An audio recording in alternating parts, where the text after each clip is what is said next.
Someone's got a case of the Tuesdays. In this episode of The Full Nerd, what's the deal with APUs? NVIDIA Volta already obsolete, and the latest on Meltdown.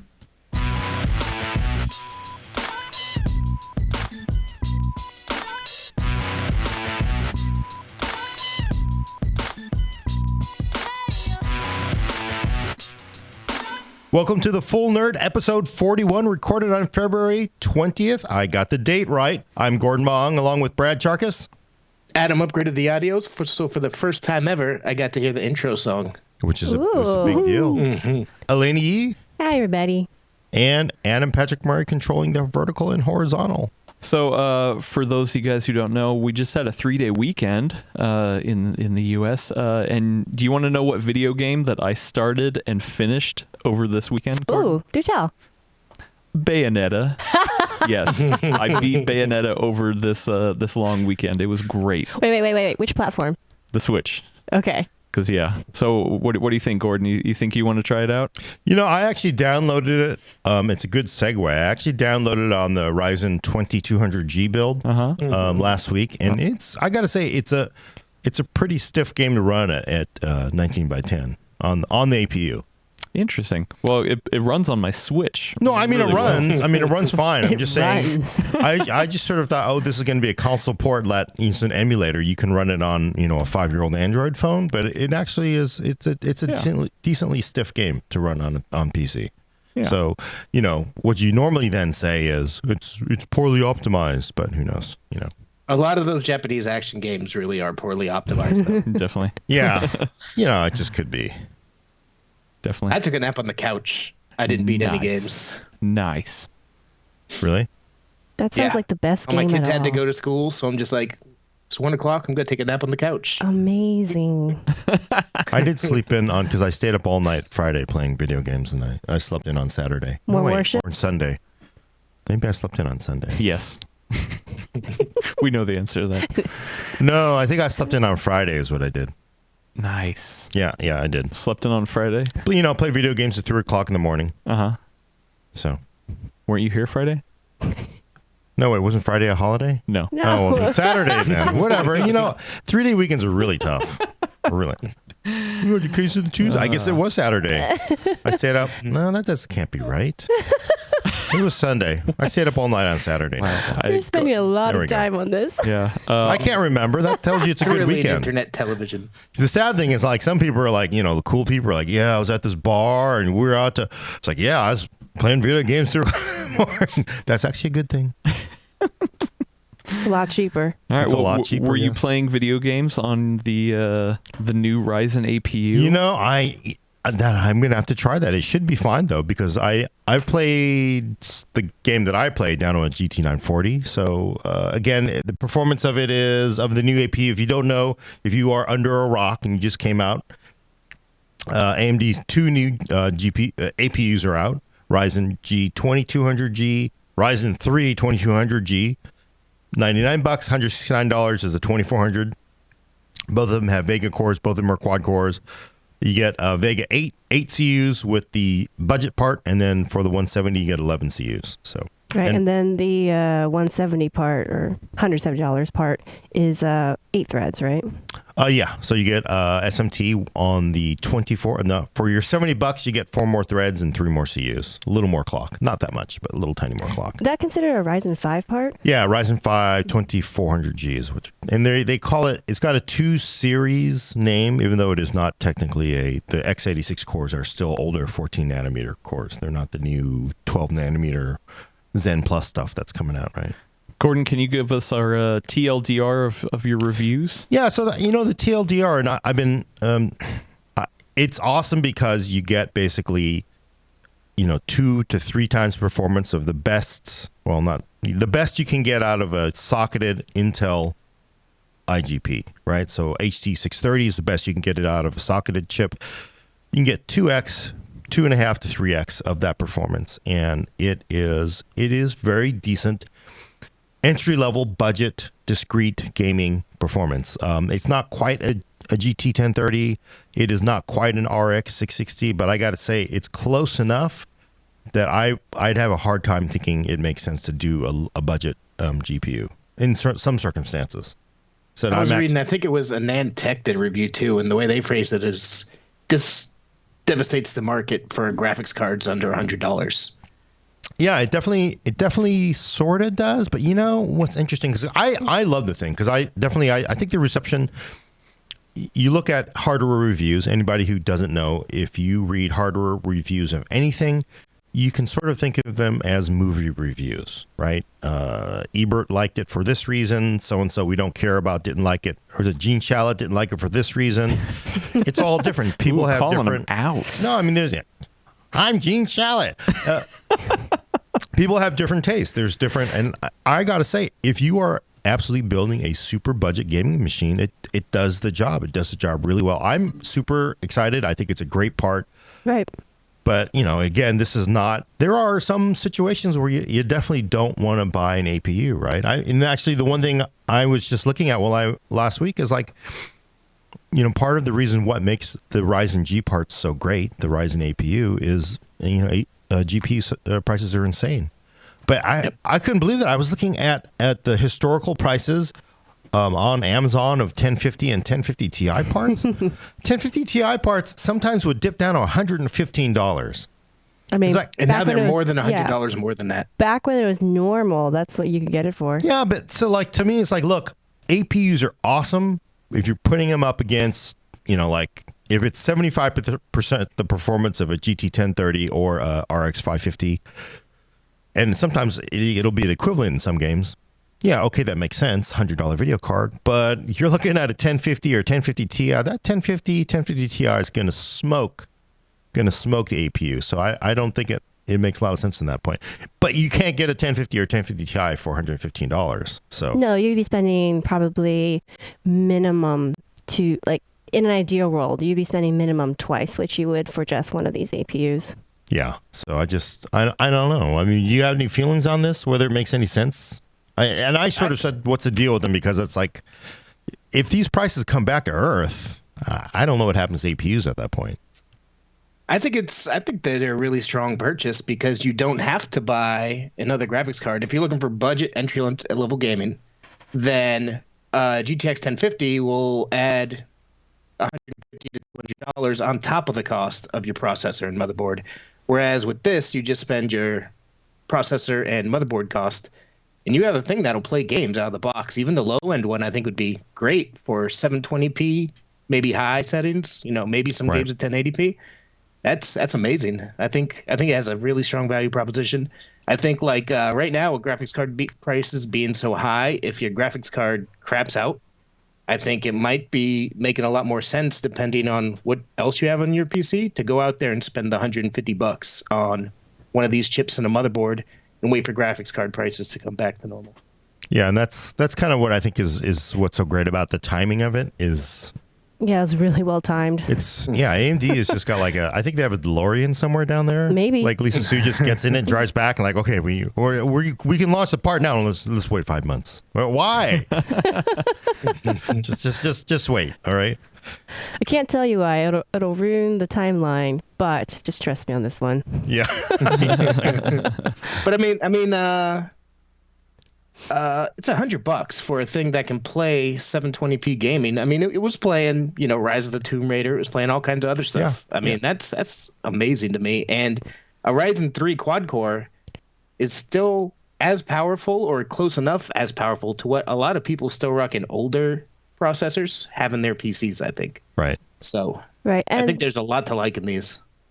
And I kind of feel like the question that, because it's come up in other reviews that, you know, like these wouldn't be a thing if it wasn't for the fact that GPU prices are so inflated. I don't think that's actually true. I think that there would still be a space for these parts, even if GPU prices were normal. Because think about it this way. One, before you couldn't even get integrated graphics with the Ryzen part. So now you can. So for everybody who didn't need that extra boost, like, they save money, really. Right. So that's a boon to them. And honestly, I think that's where AMD was going in the first place, because didn't you tell me that they're completely replacing or phasing out the Ryzen 3 1200, which is the core 4-thread part that was like 99, or I think it was actually more like 110 last year when it was out. So the thing that I did think was interesting, though, was we talked about this a little bit, was like the whole like difference between like the cache sizes, and if that was going to be an issue at all if you didn't use the integrated graphics for much beyond just, powering a monitor.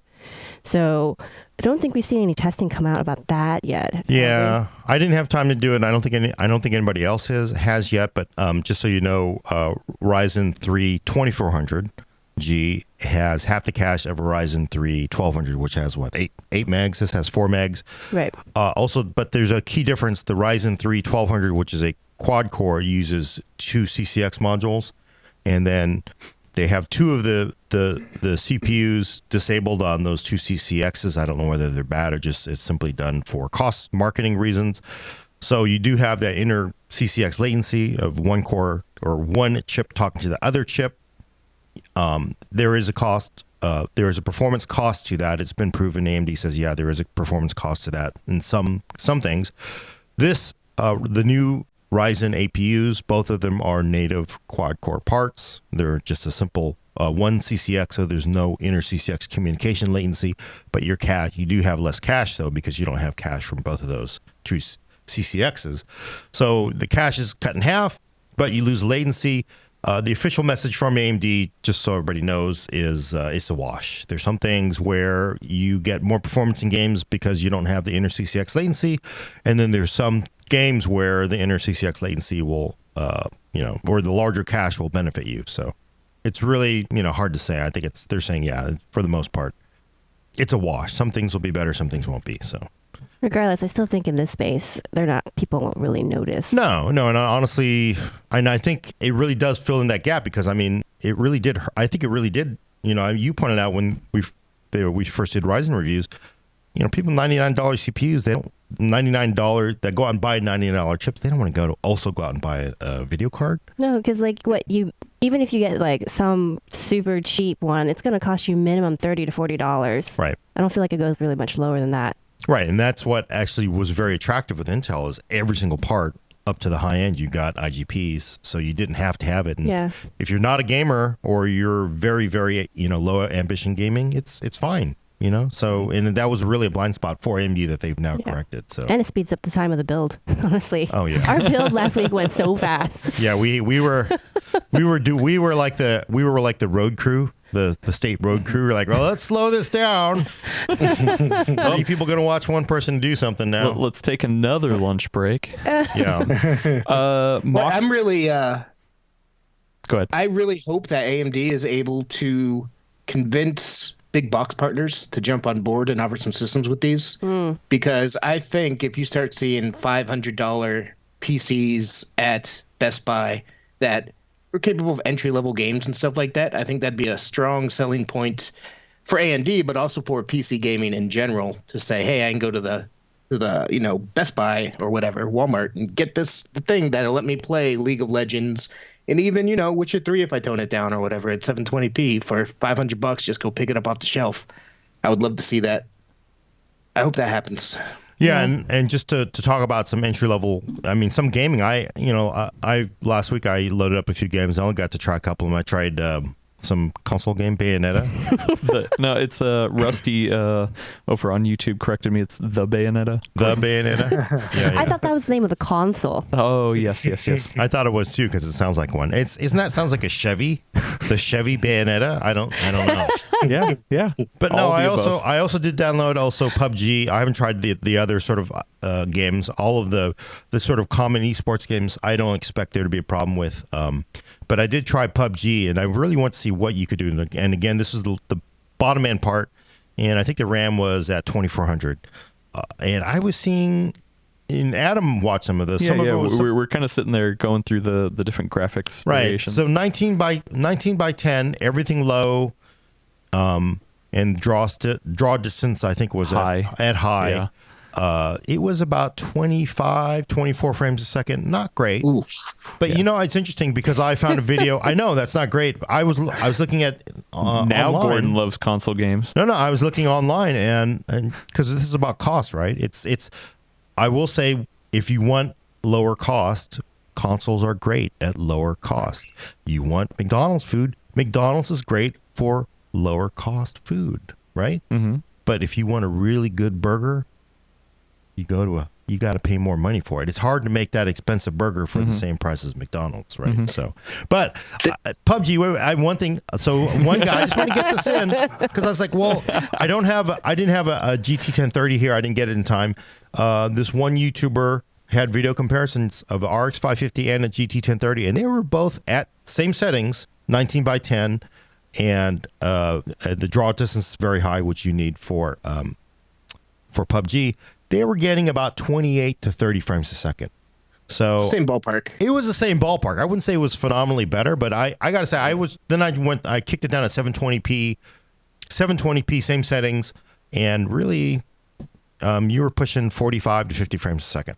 So that's all you need right there. That's all you need. Although 720p is kind of ugly on a 1080p panel, but I'd rather have the frame rates, especially in a shooter. So that was the question I was going to ask you earlier. Did you try to turn it down to 720p? Because I would do that every time. Yeah. Rather than play at 24 FPS. Or yeah, whatever. and I gotta say, I think a lot of the more sort of negative reaction to the APU is because their standard of gaming on PC, which I understand where that comes from, is 1080p.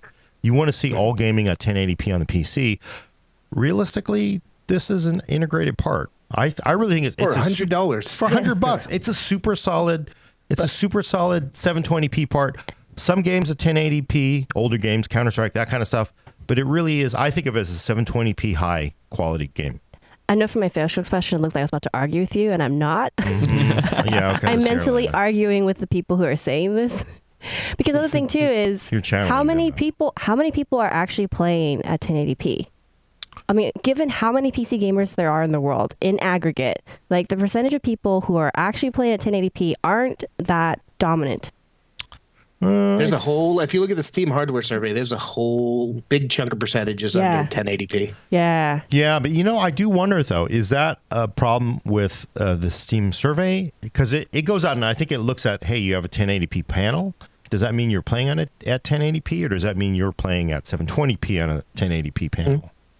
Well, it just registers the hardware. Right. So I think we all sort of assume, 1080p, everybody's playing in 1080p.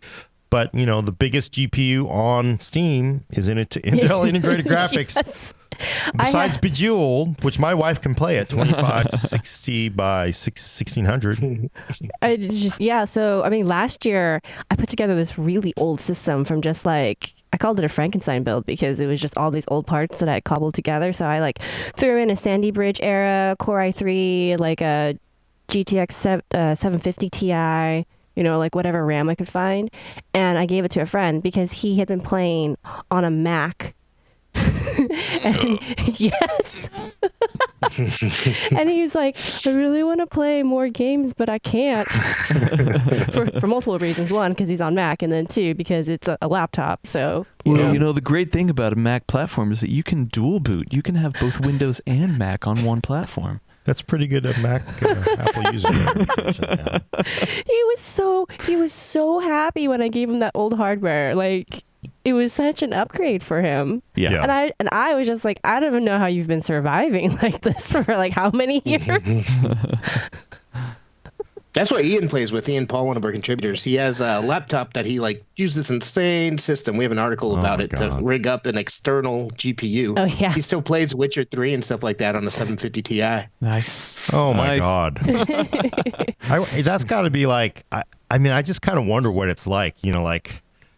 It's like when the Berlin Wall fell and everybody came out in their gray clothes. Oh my God, what the hell is this? I talk smack about the Big Mac, but suddenly you get the Big Mac and you've been in East Germany your whole time, and suddenly you're in a free country, and what's that like? Is it like being beamed into the 23rd century, from here? To play games on a PC at high resolution with high quality settings. Yeah. I'm not saying Mac users are like primitive, you know, Oh, he 7th would never century say that. people No, you would never say that. Never. that you beam down to the planet and you're like, well, this is a non-warp culture, Captain. We certainly can't give them 1440p gaming. Every episode of Star Trek. Pretty much. So a quick question over on Facebook from Raphael. The APU has FreeSync, correct? It does actually. Yes. It does have support FreeSync, and I which- haven't tried it yet. I need to. Which is Elena has our kind of- FreeSync panel. Which is kind of amazing, right? Like you buy $100 part and you can actually smooth out the fact that it's not going to push out that many frames by just hooking it up And you to can get the a right FreeSync monitor for under $100 too. Yeah, they're super cheap right now. It's God, crazy. NVIDIA's just got And- to do it. Go ahead, Brad. It sorry. actually supports. Most people associate FreeSync with DisplayPort, which isn't often found in cheap panels. But FreeSync also supports HDMI, and these chips in particular also support FreeSync over HDMI. So it's just that's wonderful. I love that. Yeah, I wonder how PUBG will feel if you play it with a FreeSync monitor. I should try it. I mean, Yeah. It yeah. still probably won't be pretty, but No. it'll be interesting to see if you Yeah. feel much of a difference. I mean, that you're looking at 25 frames a second. That's probably like a 4K on a 1070 on a 4K, right? That's not great. Do you think? It's just No, like I got more than that on my 1070. at well, in 4K. PUBG. Yeah. Oh, okay. It probably scales a little more Yeah. at that level. We got a good question over on Twitch, twitch.tv/PC World US, about how this is going to compare to Kaby Lake G. Oh yeah, Kaby Lake G is going to smoke it. Yeah. Yeah. It'll destroy it. But at the same time, $99 APU versus, and somebody pointed out because this APU is in laptops. It's a cheap part. It's a inexpensive part. Kaby Lake G has HBM2. It's got more CUs. It's just It's a and beast. it's also It's a high-end Intel it's a processor. high-end Intel processor. It's going into XPS 15. Frankly, if it doesn't show up in the MacBook Pro 15 redesign, I would be surprised. So you're looking at $2,500 plus laptops versus $800 laptops. And, we haven't seen Kaby Lake G in anything. I mean, it's in the Nook, but that's about it. So it's not a socketable part, which I was very careful to I didn't know say that. this is the fastest because you can't get Intel Iris Plus. You can't get Kaby Lake G in a socket. Those are all BGA. There's a soldered down. So Yep. I didn't realize that. permanent parts. And on Twitch, that was from Moxel. Sorry to not include your name. Although I gotta wonder, we've got, not to get too far up, but what's the deal? I mean, how long can NVIDIA hold the line on G-Sync? If I think forever. FreeSync is like almost everywhere now, it feels like, for the price. Yeah. At some point. But I mean, it's kind of like being, forgive me for saying this, but it's kind of like being an Apple fan person. Once you've bought into that ecosystem, they kind of have you hostage at that point, unless you're really willing to make the switch to a different ecosystem. But I mean, they're good. I think there's recognized advantage. G-Sync does have a recognized advantage. They're one, improving panels. Two, there's a hardware component. But I think the thing is, they could still do two tiers. Hey, we will support variable refresh rate. It won't be as good if you want the best by G-Sync, right?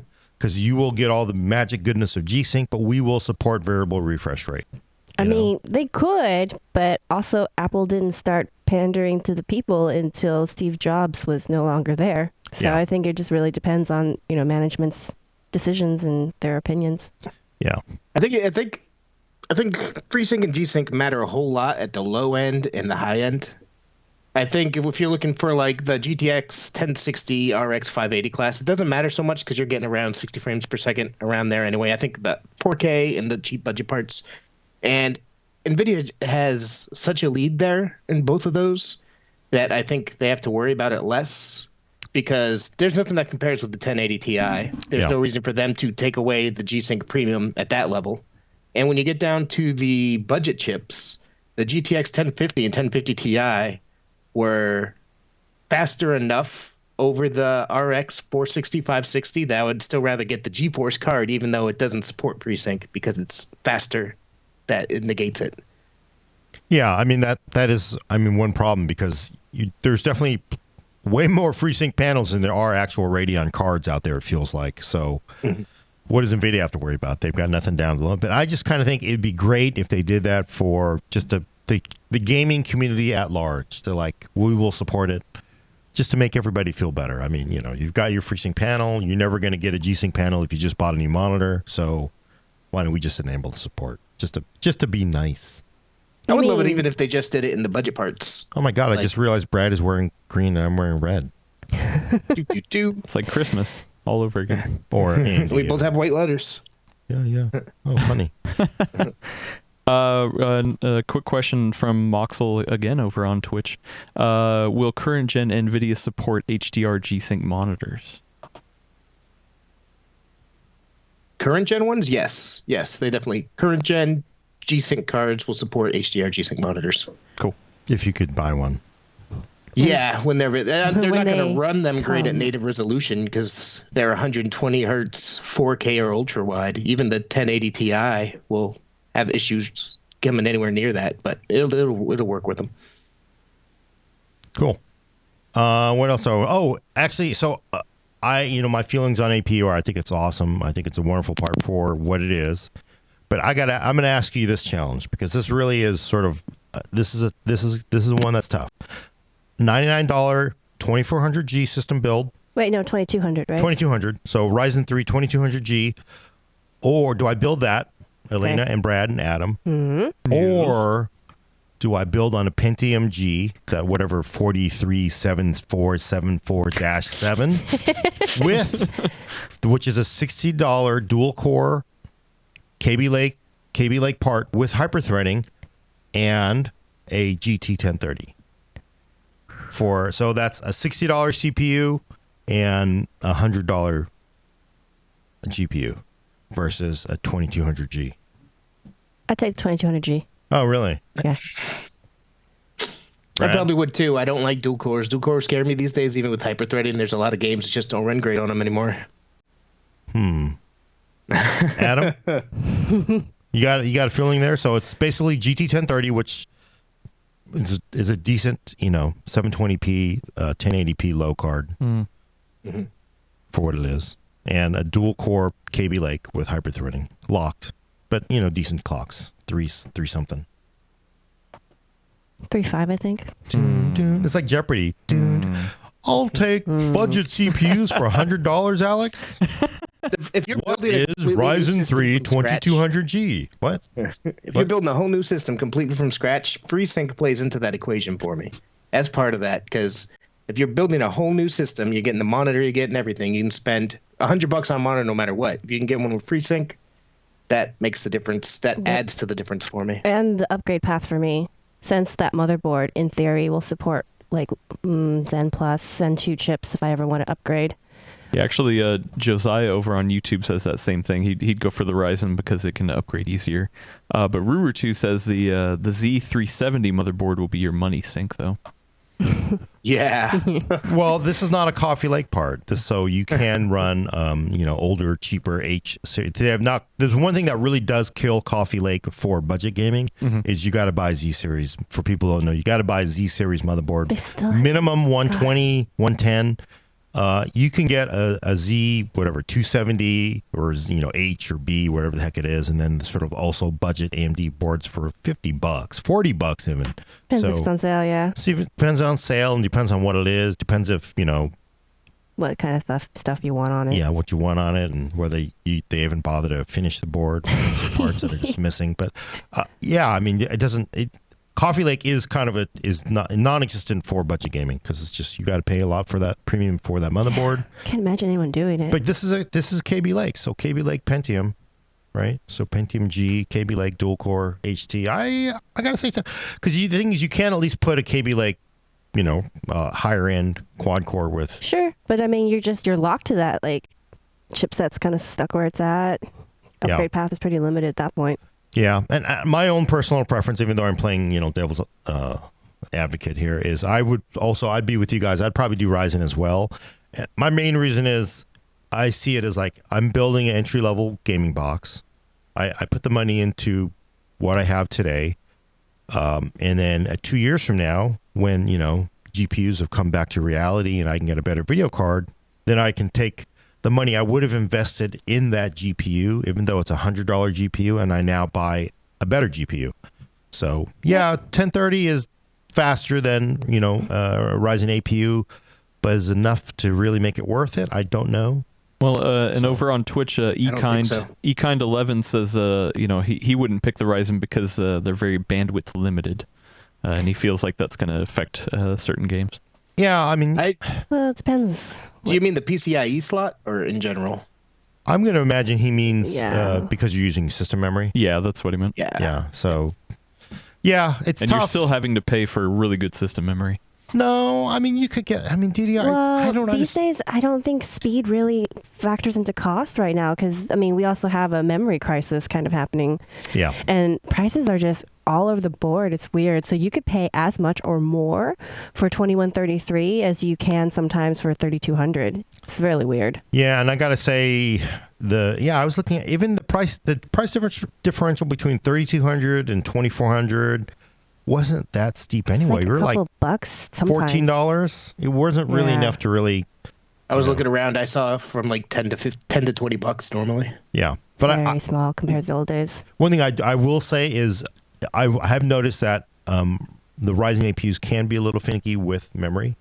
So if you're definitely going for those high clocks, I may want to, make sure you're running the latest BIOS and then also kind of like looking around to see like if people are hitting those speeds with those modules. So, because it is still non-JEDEC, right? I think that's the reason that I have a lot of the Corsair Vengeance LPX RAM laying around, because that was one of the ones, as soon as Ryzen came out the bat, it had some memory issues, but that one's always been rock solid.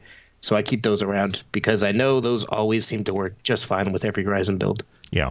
But he does have a point because you definitely, you're going to get way more, memory bandwidth on GDDR5 than you are going to get out of DDR4 modules. So, but again, look at the performance difference. People are getting, 29, 30 frames a second out of PUBG, and you're getting 24 to 25 out of a 2200. Is that enough to really make it worth that $100? I don't know. I don't think so. Raphael on Facebook has a great point. Is now the time, during this GPU crisis, to bring back Crossfire and SLI? I think we know Brad's answer to that already. No. What if you just SLI a lot of 1030s? You just that's really going to be right? inexpensive. I love how consistent you are, Brad. Man of principle. It's honest. And I gotta say, we are getting to that point where somebody needs to do something because it's definitely not working out there with multi GPU support. So, well, and it's gonna get worse. I have a serious question here. Do you? Please, Gordon, I want you to maybe step back and consider this. We're talking about no console. No console. You're talking about What's your playing question? PUBG. What's your question? On a $600 really with the Windows license, $600 computer. No, it was $500 with the license. Was it? Yeah. Well, okay. The one we had the one we did was $600 because the motherboard was $100. But we did a mini ITX build though. Okay. Yeah. So 500 will get you, medium 720 PUBG. No, high. Oh, yeah. High, maybe. But I'm just gonna put it out there. Why not at that point get a console? Because you get a computer too. I know, but also if you get a $200 Xbox One S, some people might not want a computer. Maybe they already have a computer and they want, they just want to play games. Like, I have this work laptop, so I already have a computer, but I want to play games, so I could just get this console.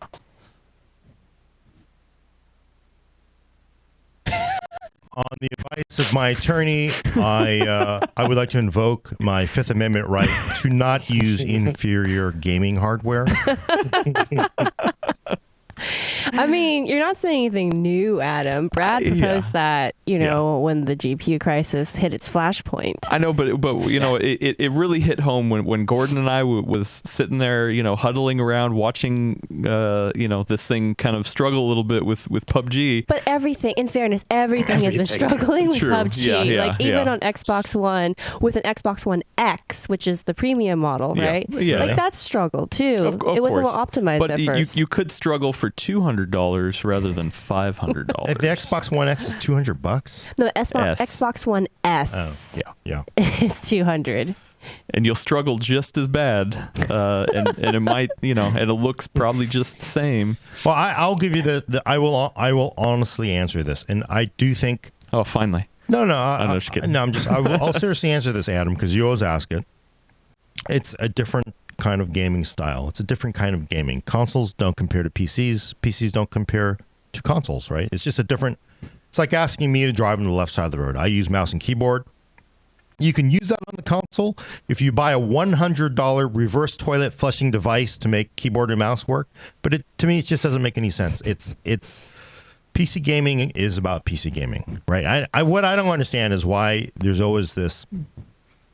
When it's the advantage to the console, the pro console people like Adam are trying to stir the pot by saying, "Oh, well, want to do console?" But when the advantage is the PC, they're like, "No, it's about different kind of." Well, there's clearly a different kind of gaming, right? Console gaming is sitting in front of your TV with your friends, smoking a bowl, playing some games with some Doritos. Sports games, fighting games, great. First-person shooters is all about the PC, right? It's just all the PC just has a vast, huge, cheaper gaming universe than consoles. So for me, it's not going to work for me. I think, definitely, if you just want to play a game, consoles will work. So will a 5-year-old iPad. Oh, that's a low blow. You can't compare a console to an iPad. Look, it still works, doesn't it? It still works. Completely different kinds of games, Gordon. What? Completely different genres. There's esports games on iPads. I'm just saying it's a different. People like playing games on phones. People call them games. I really call it really no different than a slot machine. Slot machine is not gambling. I'm sorry, it's not gambling. It's pulling a thing. That is not gambling. That is not a game of skill. Dude, I'm not playing Halo on an iPad. But it's a different kind of game. I mean, just a different kind of gaming thing. It's just people on iPad, 5-year-old iPad, they're playing Angry Birds. They're happy. They don't have to. I'm not saying they're Halo. not. I'm just saying. And it's cheap. It's free. You got a hand down from your grandmother. Your grandmother's like, this thing's too slow for me. You take it. Have I done I think I touched on it in a recent episode. Dead to me, Gordon. Dead to me. One part that you just briefly went over, but I think speaks a lot to it, is that the games themselves are so much cheaper. You can get all kinds of free games on PC. Because, like I've said before, I've recently gotten a Switch, and I love the thing, but it's so expensive. All the games are full price the vast majority of the time, whereas I can't remember the last time I paid $60 for a game on the PC. I don't think that's fair to say. Like, I 100% do. No, because I feel like because you're not console gamers, you don't actually pay attention to when the games are going on sale. Now, I think it's fair to say that they don't always go as cheap as the Steam games do, or like, GOG or wherever you're going to get your stuff from, but they do go on sale. And if you wait a long enough time, just like those games on Steam, you can get them, for a fairly good price, fairly cheap sometimes. Well, and the physical versions are usually cheaper than the digital, as well. Really? So, yeah. I just got Titanfall 2 for $450. Yeah. So, but when did that game come out? 2 years ago. 2 years ago. Titanfall 2? Really? It's been a long time. But I mean, it's the same thing. Game. Like Steam, you wouldn't see the prices drop. Like the thing is that with Steam, even if you track the sales, I think in the old days, the prices came down faster on PC. But lately, I've been seeing a lot of the AAA games like stick at a certain price point. So if you're comparing that, then it's a little closer in equivalency. I think where PC is strong is where you talked about like the small indie games where there's a lot of them. They're really cheap. There's you can sometimes they're free to play kind of stuff. You don't get those experiences on console, so yeah, that's definitely an advantage. And and as Gordon was saying, if that's your style of gaming, then that's absolutely a huge win for the PC. Right. And, people, I don't know anybody who sits down in front of their TV and plays sports games with PC. That's not the style of gaming for PC. I would if they would put Madden on the PC. You could. I mean, but it's just not. I don't think people. You want to sit on the couch. You want the big TV. Yeah, you can do it with an HDTV. You want to smoke the bowl. That's fair. I mean, I'm not going to play. I don't really want to play an RTS on a console. No, it's a different style of game. So I always think this sort of artificial battle people try to create, especially and you perpetuate. No, because I have it's as good as an iPad. I gotta defend what I think is better. I mean, I'm not gonna lie. I frankly think PC gaming is superior than console gaming in every imaginable way for myself. Right, but and not even and again, let's remember that a $500 Ryzen APU build gets you 720p, high gaming performance, and it gets you Google Docs, it gets you Photoshop, Premiere, whatever you want to run on a computer. It is a computer to do all of your actual work. That's fair. And what is the value of that? That's fair, but for some people they don't even need that. Yeah, so just a pure gaming device, a console could be the better thing. Not even just that. If you're only using your PC really to watch YouTube videos, play games, maybe stream stuff off Netflix, then pretty much a console can cover all that stuff. True, and I will say it is true that some people have no need to use Google Docs, Photoshop, and Premiere. Usually they're in the second grade. Anybody else? You do actually don't need insult Google my mom. Docs. I'm just saying. Gordon, I've got an iPad for that. Yeah, you could use iPad, but not for Photoshop, not for Premiere. No, you can. You can do Photoshop on an iPad. Yeah, it's called iMovie. Yeah. No, there's actually I'm just kidding. pretty sweet for iPad. But yes, PC all the way. I get it. So how about this? Would you rather get the Ryzen APU or the GeForce Now beta? Say the GeForce came out and it's like, hey, you're gonna pay, I don't know, what do you think? Well, $20 a month. Sure. Well, right after I win the lottery, I will probably get the GeForce beta, because I don't know when that's ever going to go available to the public. I mean, I don't know. But I mean, they should though, right? Right now it's a wait list. But now's the best time to do it. Like now, people are like, oh, I need to game on whatever I can. It's tough to do. It is really hard to. It's awesome. We've tried it, and the GeForce it's really some cool stuff. Yeah. But again, you got to remember, it is one graphics card sitting in a data center that you are now using. So I don't know if that's ever going to be really cost effective to scale up to whatever X amount of tens of millions of gamers across the world. I don't think that's going to compare. So it is awesome though. Would you rather do that than a console or an iPad? I would actually rather do that than a console or an iPad. No. What if you live in the middle of nowhere and you have bad internet though? Well, at that point, it's not for you. I don't know. I'm gonna go out. I'm gonna go whittle some wood and I gotta go check out the solar cell array. It's only making 4 watts. No, I'm just saying, if that was the case, what would you do? Would you actually just stick it out, or would you cave and get a console? It's all about personal preference. No, I'm asking you specifically. And it's all about personal preference. And I don't play phone games. I don't play tablet games. I don't play console games. They're just not complicated enough for me. He doesn't really. I also don't play Chutes and Ladders. I also don't play Candyland, and I don't play a lot of those kind of things. It's just what he's too busy with his warships. I won't. EVE Online or GTFO. It's the world I've lived in, and it's tough. It is tough to go back to that kind of gaming. And they were playing some ancient old. Man, we have just gone down the rabbit hole, Adam. We have. That's they Adam's were playing specialty. some ancient old Nintendo game over there, and I was just like, oh, that's kind of cool, But again, that's like, wow. It's like I haven't seen Candyland since my kids played it, and they were, in the first grade. I'm not going to sit down and play Candyland because it's like, oh, nostalgic. It's just not. Who's going to play, like a Super Nintendo game like Super Metroid or something? It's so old. Who's buying the Super Nintendo? Look, I lived through all that. You guys say I lived through all of that. You know what? He's too old to enjoy any of this, is what he's saying. Let me tell you tell me how many millions of dollars you have dropped into coin ops, right? I've dropped my entire life savings into coin ops. I don't want to go back and do miss that those again. so hard. It's just a memory. I I don't want to like keep like rebooting it and trying to redo it. It's just kind of like it doesn't get better with age. Some of the games hold up actually pretty well. Yeah, they sure do. Damn straight they do. It just doesn't work for me. Yeah, to try to get this back on the rails, this isn't a question from Big Sportsman on YouTube, but I'm making it a question. Do you think there will be an R7 APU from AMD? Ryzen 7. No, because Ryzen 7 has more cores and they can only use one of the CCXs in order to fit the Vega graphics in these chips, is my opinion. Yeah, I wonder. I mean, the cost is an issue, I think. And does it make feasible sense? Because I don't know how much. It has to fit in the socket. It has to fit in the existing socket, too. Yeah. I kind of wonder, like, I don't think they could do the dual CCX Ryzen 7.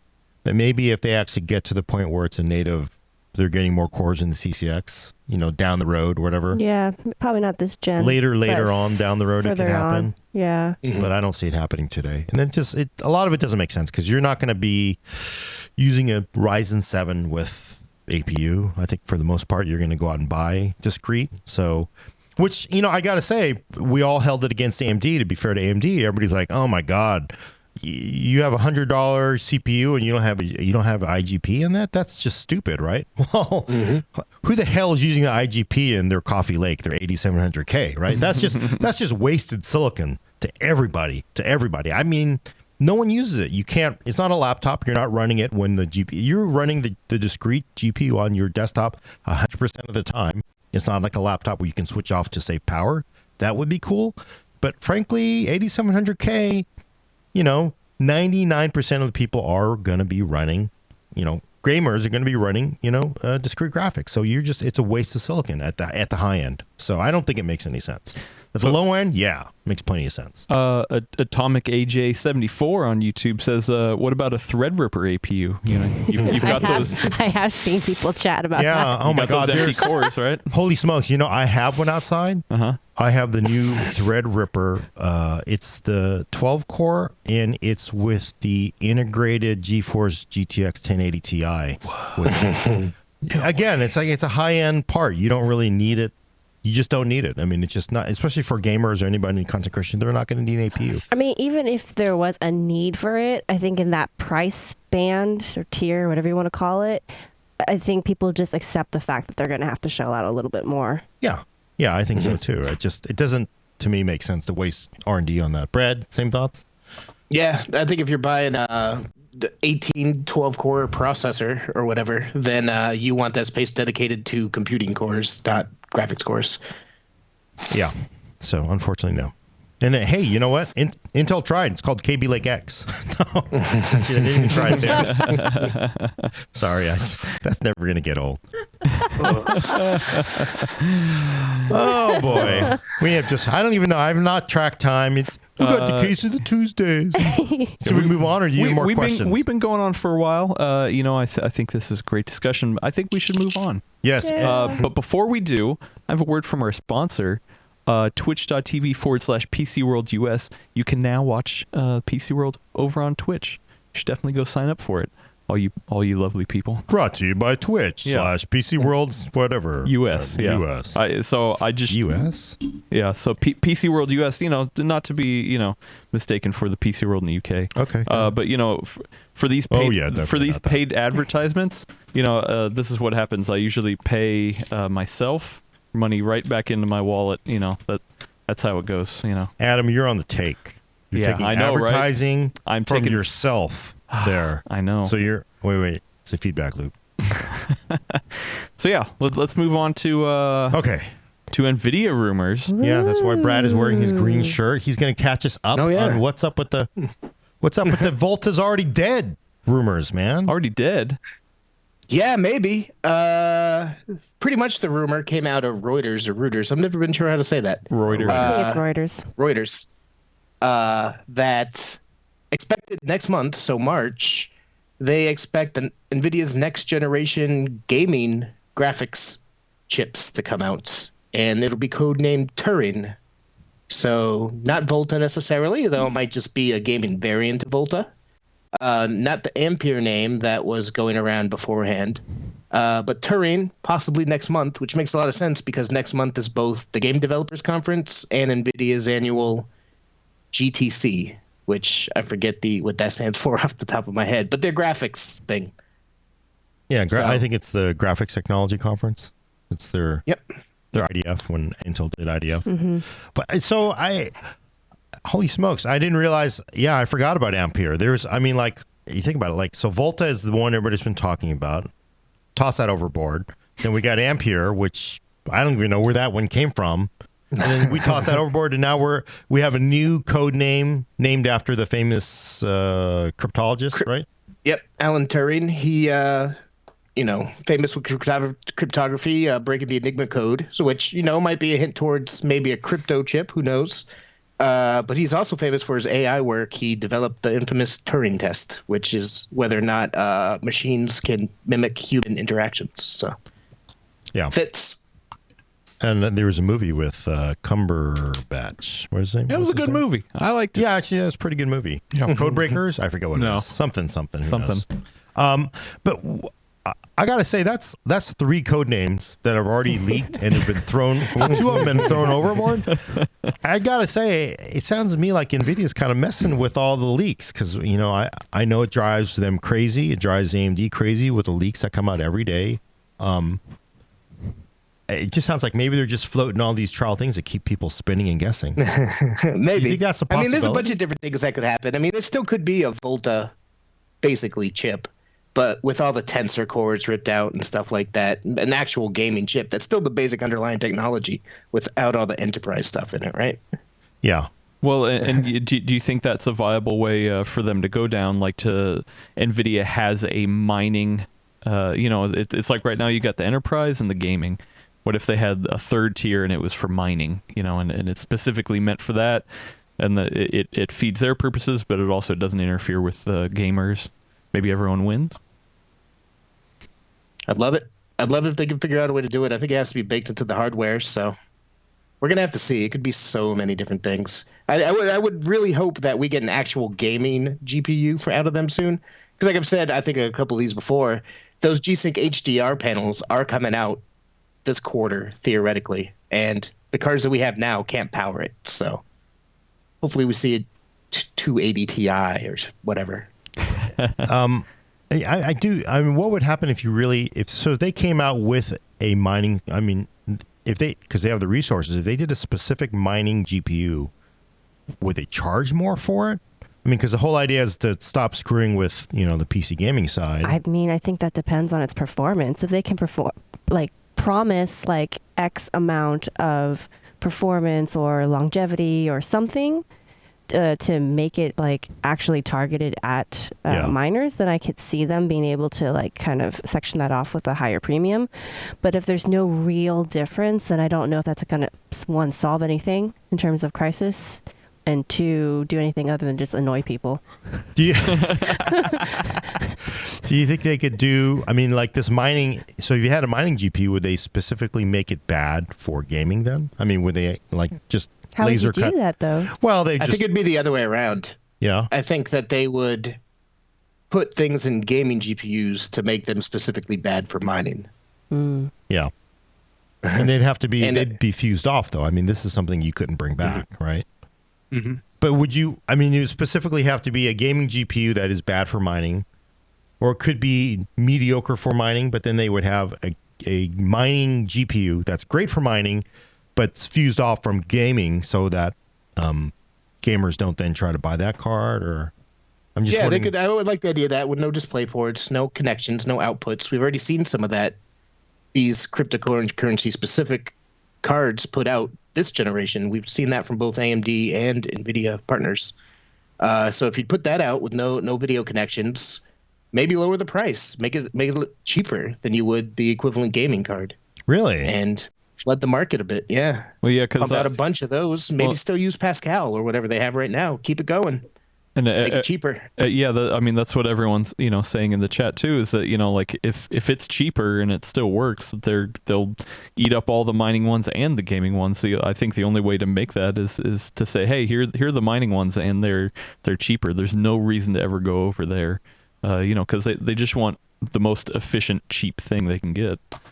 Yeah, but I mean, the economics are the big problem here, and I do. So the problem, I would think, like, if that mining card was also good at gaming and could be resold into gaming, or if this card could not be resold into gaming, would miners not want to buy it? Because what's great is they go out and they buy a 1060, they drive it hard for 6 months and they put it up on eBay, right? So you basically you make money on the card you already made money on. So you've made a ton of money on mining, and then you take it and you sell it and you make the full cost of the card plus a profit on it. So why would I buy your mining card when I can make 100%, 200% profit on the card when I sell the hardware? So yeah, it's a big part, especially for the people who are dabbling or not server farms for mining or graphics card farms.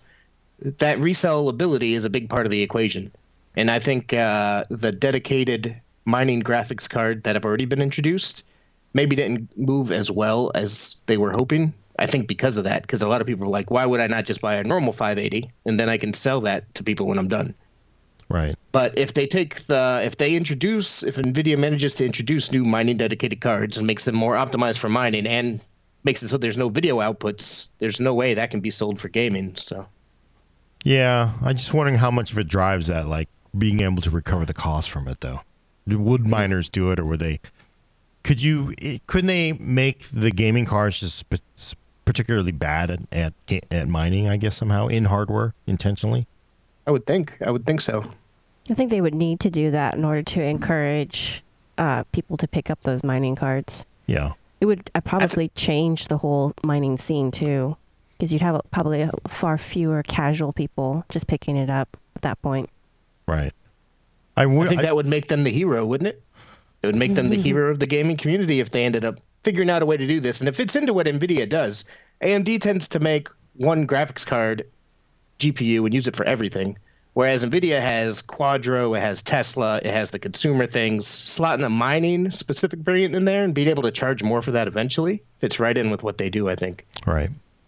Yeah, and that could change it. I mean, it could be bad for AMD in some ways, because suddenly if everybody rushes over to this mining NVIDIA card, then, well, they stop buying Radeons, and then what happens to Radeons at that point? So gamers will buy them once more. Yeah. There is a happy ending, Gordon. I just kind of wonder, like, from the NVIDIA or AMD point of view, if they're like, you know what, all these miners are buying, they're kind of wrecking our gaming, our problem, our relationship with gamers, but we'd rather have them buy our GeForce card than have them buy a Radeon card, frankly, because, or vice versa. I just kind of wonder if that's something they think about, Good point. I don't know. If they can figure it out, I think it's win-win. Make a badass mining card, miners are happy. Make a badass gaming card, gamers can actually buy, gamers are happy. Okay. Fingers crossed. So, but it's entirely possible that we'll see a Turing card, Alan Turing, and possibly a gaming card too, or is Turing actually the gaming card as well? The rumors. The way Reuters said it was the new gaming GPU codenamed Turing. Huh. Really? That's an interesting name, though, for a gaming card, given what he's associated with. I agree. I'm surprised. Go ahead. I'm not sure. Ampere came out, right? That was rumored for a while. But then there was that other stealth chip company that just came out of stealth that calls itself Ampere. I wonder if it was a last-minute change kind of a deal on NVIDIA's part. Oh. Because in the past couple of weeks, like Intel's former president came out with a new company called Ampere that makes processors. And so I wouldn't be surprised if it was a last-minute switch code names because they don't want to use Ampere now that's associated with this other chip company. But speculation. Are they running out of, like, super cool mathematicians, cryptologists, or are they just kind of like they can move It's interesting. on? The other ones have been physicists, right? I think so. And Turing definitely isn't. So. Oh, wait. I just got an email. They're also introducing a new celebrity-based codename video cards. First one is going to be Kardashian. Kardashian? Kardashian video like it. card. And then there's other ones coming up. Other Do they have their own celebrities. merch lines, too? They have a reality TV show. Nice. Yeah, you just kind of like, oh, it's so high reaching. It's like, yeah, we're going to go totally lowbrow with this reality TV. It's the Kardashians, keeping up with the Kardashians, you know, our video card. Yes, that's no. Okay. Keeping up with the cannot get him to Kardashians. laugh today. He's been laughing a lot. Is he? Okay. Yeah. I'm not laughing when I look over at TV. Oh, you're hurting his feelings. We live for the laughs, or as the kids say, LOL, whatever the heck. The lols. Lols. Oh. All right, last topic. Should we move on? Yeah, might as well. Questions? All right. What's the latest on Meltdown? Which is just the never-ending story, except not Yeah. Disney movie. It's not a So positive Meltdown one. Spectre, the most interesting thing that happened recently is Intel rolled out fixed CPU patches for Skylake systems, CPU firmware updates for Skylake systems. When Meltdown Inspector first came out, they rolled out a bunch of patches for those, and it turns out the patches were broken and made systems reboot and possibly caused data loss and all kinds of stuff. So they pulled them back and said, hey, we'll work on it. Don't install that in the meantime. Whoops. After telling everybody, hey, install this right now. But anyway, the first fixed patches, the second round of patches that hopefully won't bork your system, are starting to come out now. It's for Skylake processors only. There's no other chip generations have gotten these updated patches yet. Sure, they're going So- a lot slower this time. This year. Yeah, they're available now. It's kind of a pain in the butt figuring out how to update if you have a DIY PC. How to get your motherboard BIOS updated. So we actually put a guide up this week about how to go about doing that using third-party software to figure out which motherboard you have and explain how to do that. So there's that. So they're coming. There was also an NVIDIA researcher working with Princeton University researchers used the same principles behind Meltdown Spectre to create Meltdown Prime and Spectre Prime, which are different exploits that hit this flaw or design flaw and take advantage of the way that multi-core computer processors talk to each other's cache memory. And it's basically, exploiting this code in a different way, which sounds scary. It sounds very scary. It's not as scary as it sounds because they say that the software updates that are now starting to come out will also protect against these prime attacks. But the architecture changes that Intel and AMD are putting into place in future processors already won't fix these prime attacks. Those will need a separate fix. So this is going to linger in hardware for a while, it sounds like. Forever. People don't. It is. It's just like buffer overflow attacks. It was like a novel thing when it came along, and then those are still. I mean, people are still finding new ways to do buffer overflow attacks all the time. So Is there any sense of a timeline for when people with older processors can expect these patches or any kind of patch? They're already way behind after that first round of buggy patches, so I don't know if they've done an updated timeline yet. Although I gotta say though, I when all the news came out and once it's reported at the national news media level, you sort of lose perspective on everything. But I was in an impression that basically KB Lake and up or Skylake and up, you're okay because that would be supported platforms. Everybody else into the life raft, we're going to push you away from into the iceberg. But I didn't realize it, and Brad apparently knew this, but they are actually supporting older CPUs, right? They're actually going back. Intel is going to make those fixes in older CPUs. The big question mark is whether motherboard vendors are going to actually bother putting the money into putting out BIOS updates that include those patches. I think that's the real big question mark. Yeah. So yeah, I mean, there's a PDF on Intel's website. They say they've got plans to go back. Just so people know, they're going to have fixes in place at some point, going all the way back to Yorkfield and Penryn, which is Core 2. Wow. Yeah, Core 2 quad days, right? Wow. So we're talking like ancient old, chips that a lot of people still use. Intel will have them, and as Brad says, good luck getting the motherboard BIOS update, which is the problem. But couldn't they get sued? Isn't that opening them up to exposure for, leaving them open? I bet you that's why Intel is publishing and pushing these fixes to their partners. I bet you it's their lawyers that said, hey, we'll put this out and they can do what they want after the fact. It's so funny though, because I know, because that was the first thing that I said. It's like, wow, you seem like there's a lot of liability exposure. Like, if you don't go back and patch this system I bought in 2008, literally, I'm gonna sue you for my data being lost or data breaches. And of course, Intel's going to push these updates out, and it is possible some of these motherboard companies will come out with fixes for them because they don't want to get sued either. But at the same time, I wonder, like, why the hell doesn't this work with Android?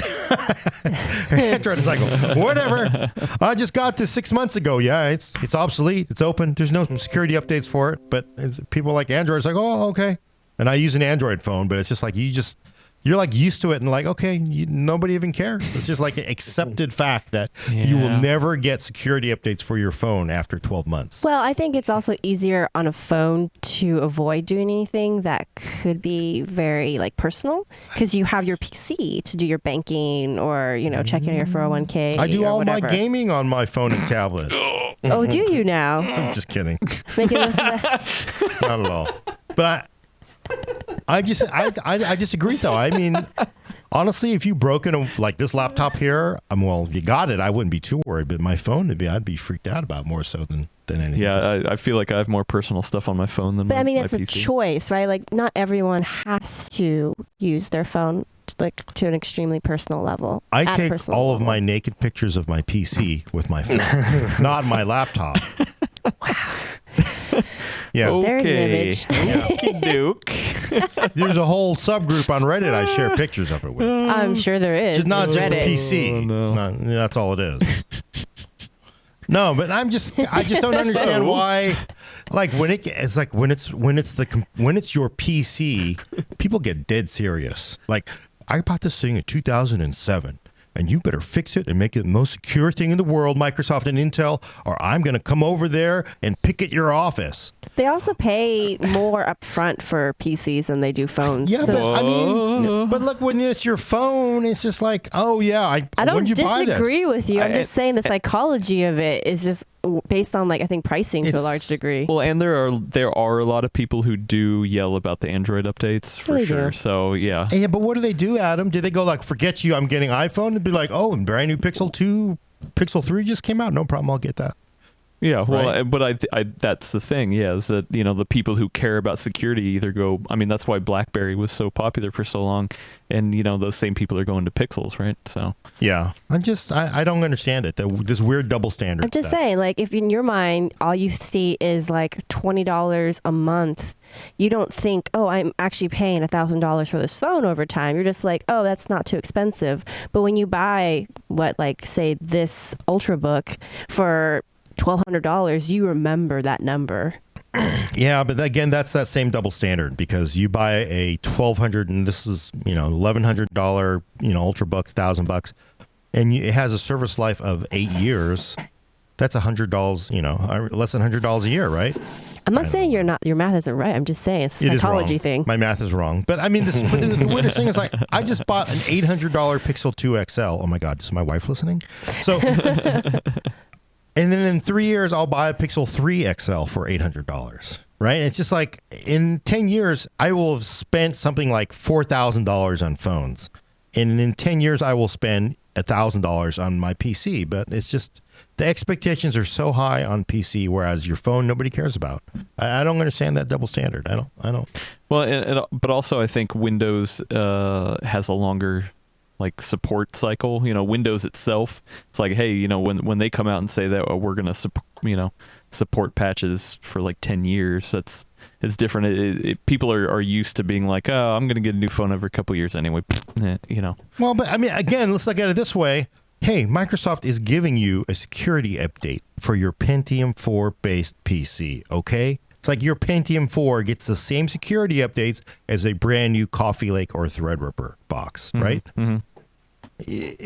Pentium 4, year 2001, still gets the same security update. But like, it's Android. They Sorry. charge $100 for their OS. Yeah, but still, I don't care. I mean, like, honestly, if you could say, well, Samsung, I will pay you $20 for Android 9. Yeah, sure. Samsung's not going to do it, though. They're just like, oh yeah, you know how you get an Android 9? Go out and buy the new Samsung 9. It's just kind of crazy. It's just, I don't know. All right, sorry. Gordon Part of Mom the reason I rant of the switched to week. iPhone. What'd you say? Part of the reason I switched to iPhone. Well, they're kind of guilty of it too, because they stopped supporting phones for iOS updates over time as well. Yeah, Apple's pretty. Yeah, guilty but if they about push out an update, you can get it. Yeah. Like in general, within the lifetime of your device. including I mean, the slowdown for the update. Pixel works that way too, though. Pixel and Nexus phones, dude. Sort of. Yeah. Till they push you overboard. Well, I mean, the same happens to iPhones. They get No, I mean, the worst thing about an iPhone is, hey, we're going to slow it down intentionally so you buy a new one. Oh, you caught us. It's all right. We were doing it for you. Oh, That's okay. Power management. Power management. We did that for you. Oh, my, thank you. I will go out and buy an iPhone 8. Okay. We've lost it. It's Tuesday. Somebody's got a case of the Tuesdays. All right. Q&A. I think we only have a couple questions actually printed out. Wait. Yeah. I have one. Did you print one out? Because I so did not. I saved a tree. Gordon, where can they send these questions to? Oh, yes. Send it to thefullnerd@pcworld.com. Thefullnerd@pcworld.com for questions. Look, I have one printed out right here. We will read it. Yeah, we will. Also, if you want to drop some questions in the chat, we'll try to rapid fire them as well. So You want to go first? go for it. This is Rick from New York, Ricardo Orellano. My question is, do you recommend the NVIDIA Shield TV Pro non-Pro as another alternative for gaming? I know there is a controller and also the ability to hook up a mouse and keyboard. Is this a viable $180 to $300 option until GPU prices and RAM normalize? In quotes, air quotes, normalize. And if it is, which Shield version would you recommend? It's a little bit different with the Shield as opposed to other things because that can't play your PC games natively. It has GeForce, I forget, Game Stream it's called. So it can stream games from your PC to your TV, but you still need to have a working PC for that to happen. It comes with a GeForce Now subscription capability, but that's not the same thing as GeForce Now on PCs. GeForce Now on PCs, you're renting a computer in the cloud and being able to play your games. GeForce Now on the Shield is a subscription service where you pay $10 a month and you can play and get access and stream X library of games. Yeah, it's more like a Netflix subscription. Yeah, exactly. 100%. And Shield games, well, they have some pretty interesting games on there. It's an Android-based system, so they tend to have more Android-y kind of games, some older games, stuff like that. If you're looking to spend I think that the Shield TV we've said it's the best media streamer for geeks. It's one of the most full-featured media streaming boxes you can get, and I agree with all that. But if you're looking for a replacement gaming solution, I would suggest either trying to get into GeForce Now for PCs, so you can play your existing games library, or I would probably suggest a console over a Shield TV. As far as Let's not even actual get into that. gaming. Let's not even get into that. I'm with you. Yeah, I don't think a Shield is like, because I mean a lot of it. Yeah, it's just Android games. Which everybody knows how Gordon thinks about that. They did port a couple of PC games. Like you can get Half-Life 2. And Portal. You know what I mean. You can.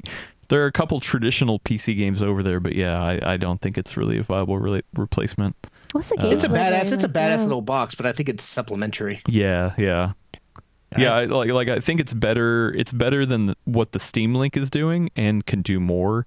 So if you're wanting to stream your PC to the TV. But you can also get a Steam Link now for like $15. Yeah. You have to have it. Now, I got to say, and I should bring this up. It's been a while since I've looked at GeForce. It's actually called GeForce Now, apparently. Yes.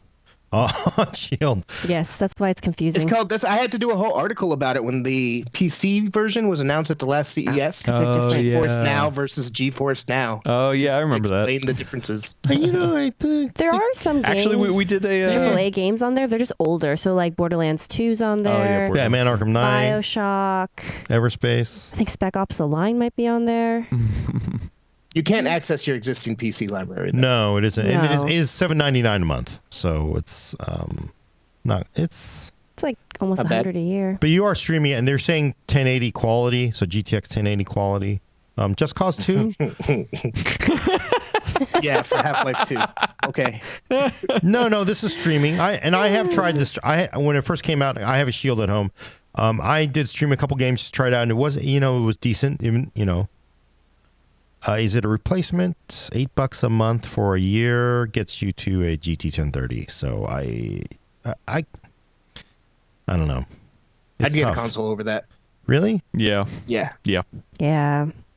If you want to play modern, like just released AAA games, and you're not as into like the really quirky indie PC style games, which honestly don't usually require that much GPU power anyway, so you could still probably play them on an older system.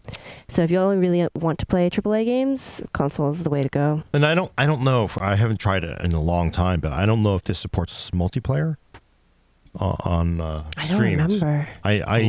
It's possible. You would hope so, right? Yeah, you would think some of the games that are not standalone. But here's my question though: how much does it cost for an Xbox subscription or PlayStation subscription? On sale, average now, it's been pretty Not stuck on sale. It's at 60, but it goes on sale so often you pretty much can just get it for 40. So $40 a year for both of them. Mm-hmm. Yeah. So versus $8. And that comes with some free games every month too. It does. So it comes with minimum 3 free games a month, I think. Because you get two Xbox One games, and I think 2 Xbox 360 games. Is there Kodi support on both of those?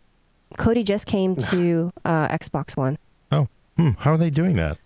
They're able to. Oh, interesting. Universal Windows platform. Oh, interesting. Hey, and the Xbox One S has a 4K Blu-ray drive. So, boom. Yeah, it's There pretty you go. tough. I gotta say, it's still. I mean, the GeForce console. I mean, the Shield console is still the Cadillac of Android streaming hell yeah. boxes. Oh, It is yeah. truly the Cadillac of streaming boxes. Is Android streaming everything we expect it to be? I don't know. I mean, it's great for video, fantastic for video kind of things, but not. I gotta say, I'm kind of with you guys there. Whoa. It may actually make more sense to buy a bottom end console, right? Mm-hmm. Yep. Hold up. What? Just Yeah. kidding. Mark that No, time. really, I mean- Mark No. the time. He's being serious. But again, because I gotta say, I mean, he does say mouse and keyboard, but It doesn't. I mean, you're not going to be able really to play League of Legends or anything on this. It's really going to be it's really going to be a controller kind of gaming, and once you moved on to controllers, it's really hard to beat the scale and the availability of consoles, right? So, I mean, gaming consoles. And personally speaking, I know this is a very subjective sort of opinion, but I find the controller for Xbox One far more comfortable than that Shield controller.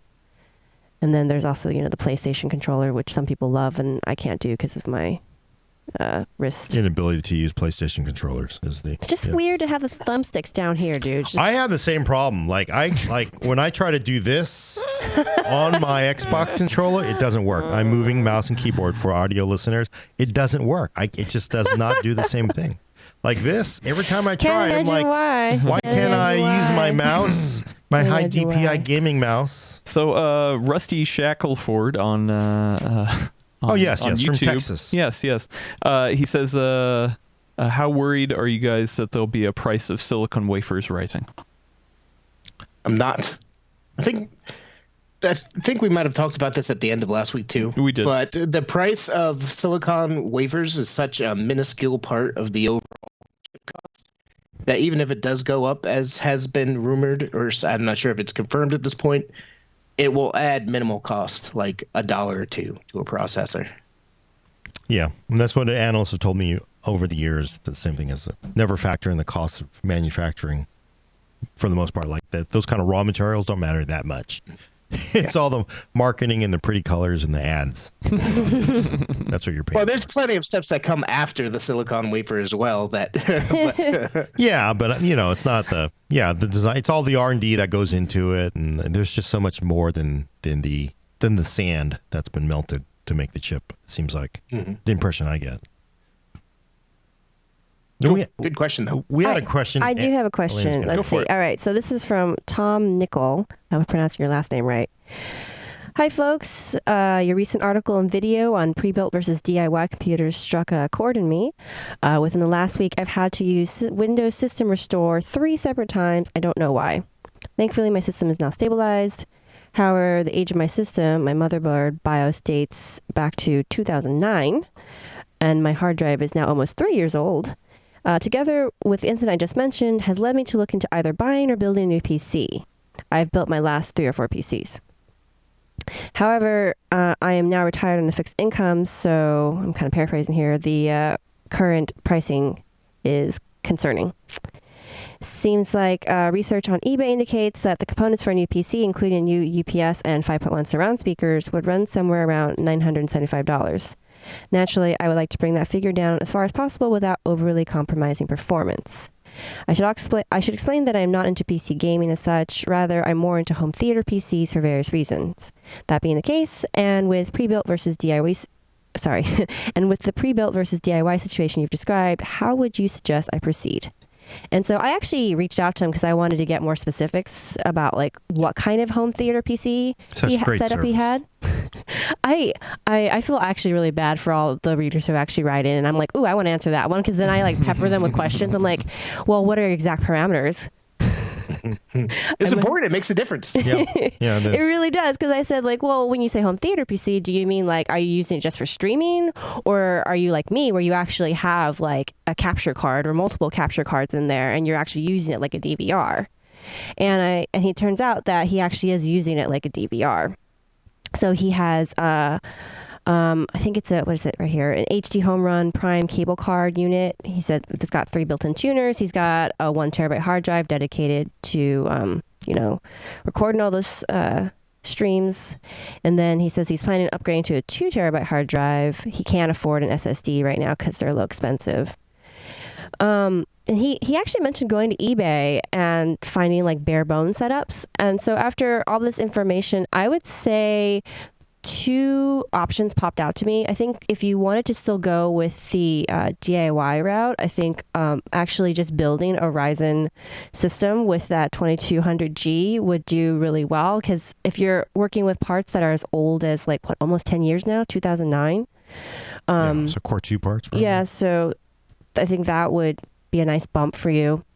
If you can afford it, maybe even going with that, 4-core, 8-thread part, the 2400G. And then you can just reuse a lot of the existing stuff you have. You can reuse, obviously, that TV tuner equipment. You can reuse the hard drive. So even if you get another, 2 terabyte drive, there's no reason you still can't use the 1 terabyte. And that's what I do. Yeah, and since you're going for cost, you don't have to worry about, because I think I asked him specifically because it was a home theater PC setup. I was a little concerned because some people like it to be like small and for it to fit right into the, entertainment system. And I don't think that was a concern. So you can just go out and buy like one of those super cheap, like mid towers, and then you have plenty of room to like shove all your, stuff in there. And you can always expand down the road. So that's the first option. The other option, if you're really on a limited income, is that depending on where you live, some universities actually have like a store on campus where they sell their used PC hardware. And depending on the university, sometimes they're fairly new. Like you can get stuff that's maybe like 2 or 3 years old, depending on how frequently they update their hardware. And I've never heard of this. Yeah, so it depends on the university. Like when my university, which is, north of San Francisco, their selection is crap. Like they use that stuff till it's dead. So when you go there, it's like 10-year-old PCs, which is not very helpful. But I was watching like a YouTube video, and this guy went to his university. He did the same trick, and he got like a fairly recent computer, like maybe 3 or 4 years old, for like $80. And I was like, okay, like that's a pretty good deal, because it includes the license for Windows too. Mm-hmm. So that's another option. And then other than that, I would just, the third option would be just looking for like some kind of DIY pre-built system, like on Best Buy. I'm really hesitant about eBay. I always worry that like if you buy through eBay, unless it's like Best Buy selling through eBay, or like, B&H selling through eBay, or like some actual retailer where you can still go into the store or call corporate and complain. I get really nervous about that kind of stuff, because someone could dump like bad hardware on you and just like take off. Yeah, it does happen. But there are good deals, which is, It can be. I mean, if you get lucky, it could be that person who bought a pre-built system to harvest just the GPU, and they're like, yeah, I don't need the rest of it. Yeah, no, that's actually. Actually, if he doesn't care about gaming, I think Ryzen APU makes a whole lot of sense in this situation for an HTPC. Yeah. The only thing that really you have to keep track of with that is it's called PlayReady 3.0, a DRM system. That out of the box, the Ryzen APUs don't support them, but they just said, I saw news reports about it today, that they'll be pushing out a driver update to support that in the next month or two. So I think that's a great HTPC solution, especially for the use cases he described, but you might have issues with Netflix for a month or so.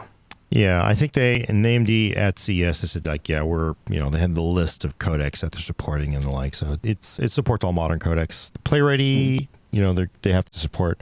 Intel definitely already has that at this point. And I got to say, yeah, I would, if he's got 2009 era parts. So again, it could be Core 2, could be early Core i7 or Nehalem parts, right? I would reuse. I'd DIY it. I'd just buy a new motherboard. Where? What? No, I mean, you mean like completely replacing both the CPU and the motherboard? I would just replace CPU, motherboard, and RAM. I thought you meant just the mother for a second. I was like, what? He could reuse, although that hard drive, because it's just, who cares if you've lost whatever you record? It's just television, I guess, for a lot of people, but it's not like you're losing critical data. I would think just reuse everything: power supply case, hard drive. Yeah, you can reuse a lot of it. Right. So really, all you're looking at is paying for the price of a processor, board, and RAM. So, which is, the wonderful thing about PC, that ATX power supply still works. It'll power up everything modern. So just do a swap out. Unless the power supply is going bad, but usually they just stop working. They don't just kind of like some sort of work. So I would say everything still works. Change board, RAM, and processor. I would DIY it, I would think. So I think I would too for the use case, because there's so much that you can reuse. Yeah. Yeah. And really, no, I'm not familiar with the way that decoding tuner TV works. I know, like, if you use Plex, more CPU is better for encoding and popping it out to other devices. Is it worthwhile to spend more for the extra threads? I don't think so. From what I know of the hardware he mentioned, all the encoding is done in the hardware. Yeah, it's the unit itself does all that stuff. So you don't have to. It doesn't have any additional burden on the system. Yeah, so you could just get the $99 part and be happy all go day. As cheap as possible. Awesome. I mean, you'll pay in decoding it, but all that's done on the GPU these days, and it's nothing. It's all in hardware, so you can decode just about anything.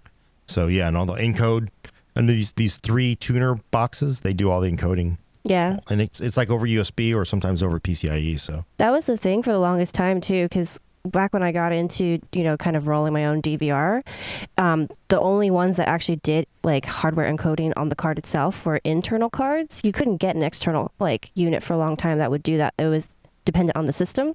And then now, I think they're called Silicon Dust. They're the ones that do that home run stuff. They actually came out with some really solid external units. Yeah. They get loud though, from what I hear. You have to put that in your basement or your garage or something. And enjoy it while it lasts. I heard there's a rumor they may try to close the. They may allow them to OTA encrypt. Is going to get encrypted. I don't. Yeah, or maybe they've closed it on cable. So you know how sometimes cable companies will just carry unencrypted. I think they can now encrypt. Well, the unit he mentioned, I think, is the one that you can get a card from your cable company that decodes Oh wow, it, cable card unencrypts it. Yeah. Wow. Yeah, they hate doing that. They hate doing that. But they have to. Yeah. Yeah, I don't know. One benefit to government regulation. I think ATSC. I think he could be running ATSC too, right? Just over the air. So, but I thought I heard. But the model he mentioned, he said he's a cable card unit. Oh, okay, yeah. So cable card. Wow, that's one of the PC lost. Turned out to be a more lost. Interesting question than I thought it would be. Yeah. I think that was our last question, though, right? Unless Adam, you got any? Do you have any in the chat? Yeah, we got one from Good Looking Honky. Good username. Do you believe we will see a i10 processor? L10. Wait. Maybe he miswrote this. Never mind. Yeah, maybe. Who knows? Right after the i9 comes out. Oh wait, maybe that's what he means. Oh yeah. Maybe that's what he means. So we have Core i9, and there's gonna be. I don't know. I know they were really resistant to even doing Core i9 in the first place. So I don't know, and they usually are spaced out. So it'd be i11, Core i11. Yeah. Yep. Right. Only odd numbers. Do you think they would plan for it, or do you think it'd be more response to anything AMD does? I don't know. I mean, clearly Core i9, so for people who don't know,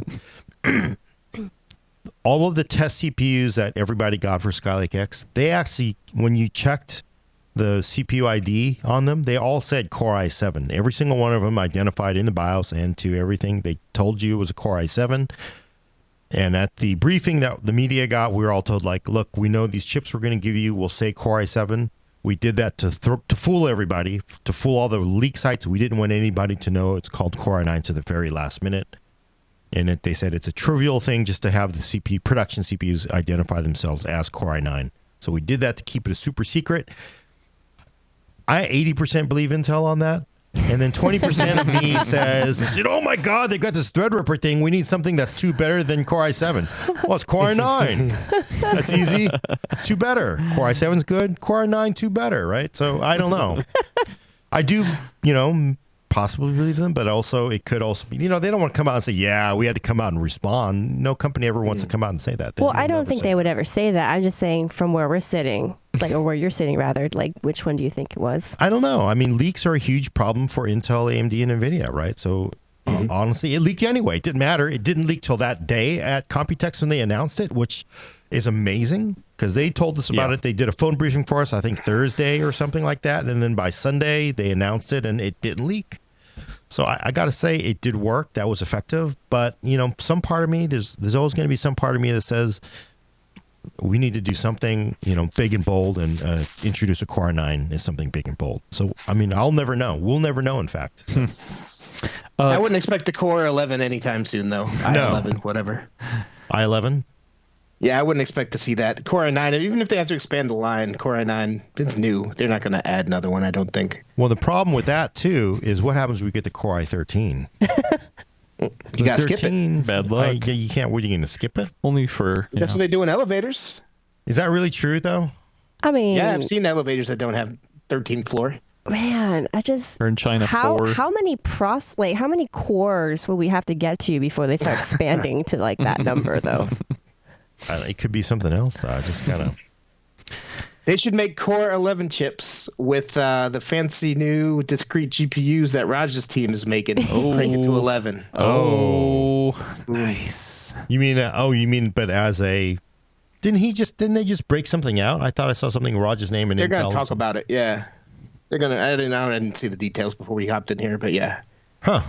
Well, that'd be make a big badass 18-core chip with one of those GPUs hooked up to it, crank it to Core i11. But you mean as a discrete part, not in the heat spreader. You don't mean a... I don't know. You're looking too far into the joke. Yeah. Oh, okay. I didn't know it was a joke. I was thinking, Brad's got the inside here. All right, we better go before we get yelled at. Well, real quick to follow up on the HTPC, Z530 on YouTube says transcoding maxes out octa-core for most media servers that they've used. So yeah, I think. Well, if you're going to we're talking about Plex, though. We're not talking about taking, basically a TV signal and then encoding that. Yeah, and then again, these Silicon Dust, the home run boxes it's already an encoded signal. You're just going to watch it and throw it away. I don't think they're going to re-encode it again. I wouldn't think they'd. It just seems silly to take that signal and then transcode it over again. So which you could do in the background because you got nothing else to do. So. Yeah. I've got 3 more quick questions. eKind11 on Twitch says, do you think there will be an 8-core mainstream Coffee Lake chip? Yes. There's all these rumors of that already coming. I mean, that's going to happen, I think. Yeah. Foregone conclusion, I think, to compete. Okay. Bobby Vinette on Facebook says, I'm looking to build a new desktop. Should I wait for the next release of Threadripper? Ooh. Depends what you're doing. The current ones are pretty badass, so unless you got a real reason to wait, I wouldn't. Yeah, and the prices have come down on them, haven't they? Yeah. Yeah, my opinion is we're almost in March. There's talks of Threadripper plus 2, whatever it is, by August. Second half. Yeah, second half. Third quarter. But you can do a lot of work between now and August. Yeah, but there's nothing like, No, I know. There's just like, yeah, I just got, oh, no, really? Yeah. No, I know. Sucks for you. I'm just saying. I couldn't do it now. It's too close. I think sort of like, it depends on your comfort level, right? Like, would you go out? Would you recommend, Brad, somebody go out and buy a 1080 Ti at this point? Well, I mean, assuming prices were not like. Well, you have to make it equivalent. You have to basically say like the 1080 Ti is, discounted versus its MSRP. Well, okay, so like not pricing. So if I can go out and buy a 1080 Ti now for list price, what they go for? And we're 600 to 650, right? Whatever they were supposed to actually be. And we are 3 months away from a new graphics card launch. We don't know. Maybe they'll just talk about it. We don't know in a little bit. I would say you got to wait. It's too close. For me, like 6 months is too close. 12 months is like, okay, who knows what it draws. But like 6 months is pretty close. But that's like in a To me, vacuum. half a year's a year in tech time. Yeah, but this is a big purchase. I mean, like for me, I'm still rolling ancient hardware. So you don't go out and, you just like, you want to feel good for the longest amount of time. But at least you can know that Threadripper 2, whatever, is not going to be as big of a jump. I mean, like we built our 8-core machines in there for video production, and then Threadripper came out, a couple months later, and we're like, oh my God, we could have, whatever, company money.